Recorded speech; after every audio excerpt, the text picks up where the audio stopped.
নজর রাখবো এবার যাদবপুরের দিকে। যাদবপুর, সেখানে এক পড়ুয়ার অসুস্থতায় রহস্য দানা বাঁধছে। ল্যাপটপ চুরির অভিযোগে পড়ুয়াকে মারধর, হস্টেলে ছাত্রকে মারধরের অভিযোগ কয়েকজন আবাসিকের বিরুদ্ধে। বেসরকারি হাসপাতালে ভর্তি করা হয়েছে সেই অসুস্থ পড়ুয়াকে। মারধরের অভিযোগ অস্বীকার করা হচ্ছে বিশ্ববিদ্যালয় কর্তৃপক্ষের তরফ থেকে। রেজিস্ট্রার তিনি কি দাবি করছেন? তিনি দাবি করছেন প্যানিক অ্যাটাক হয়েছে সেই পড়ুয়ার।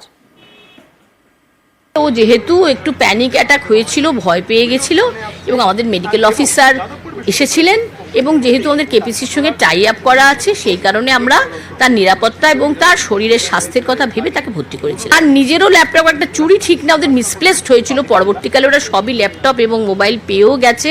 এই নিয়ে তাদের মধ্যে একটু বিভ্রান্তি ছড়িয়েছিল বলে ছেলেটি ভয় পেয়েছিল। ছেলেটি কিন্তু কোনো রকম অভিযোগ করেনি। আজকেও কিন্তু পুলিশও ওকে তাকে জেরা করেছেন, সে কিন্তু কোনো রকম অভিযোগ করেনি। তবে মুচলেখা লেখানোর চেষ্টা হয়েছে বলেই দাবি মেডিকেল অফিসারের। অসুস্থ অবস্থায় উদ্ধার করতে গেলেও লিখে দেওয়ার জন্য চাপ দেওয়া হয়েছে। চাপ বিশ্ববিদ্যালয়ের মেডিকেল অফিসার সহ 3 জনকে। যাচ্ছেন তারা এটা লিখিত দিয়ে যান যে সম্পূর্ণ দায়িত্বে আমরা নিয়ে যাচ্ছি, এ যদি বাইরে গিয়ে কিছু করে সেটা আমাদের হোস্টেলের দায়িত্ব নয়।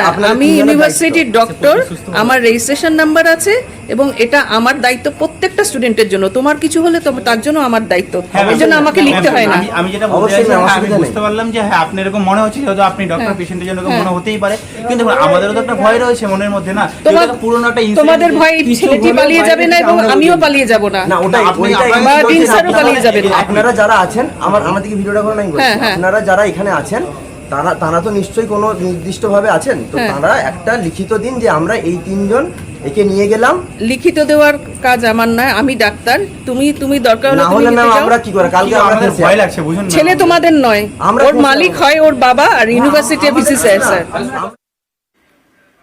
হেনস্থা আদৌ করেছে কিনা এটা আমি জানি না, কিন্তু আমি কিন্তু এরকম কিছু খবর পাইনি বা আমি এরকম কোনো পরিবেশ দেখিনি। ওরা কিন্তু খুব শান্ত মাথায় একটা চিঠি লেখাচ্ছিল।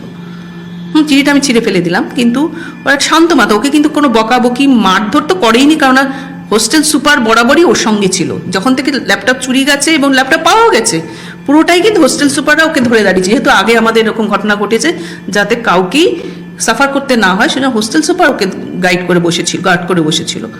সেই জন্য আমি নিশ্চিত যে ওকে কেউ অ্যাসল্ট করেনি। তবে র্যাগিং হয়নি এটা এখনই মানতে নারাজ পড়ুয়াদেরই একাংশ। তাদের দাবি তদন্ত হোক।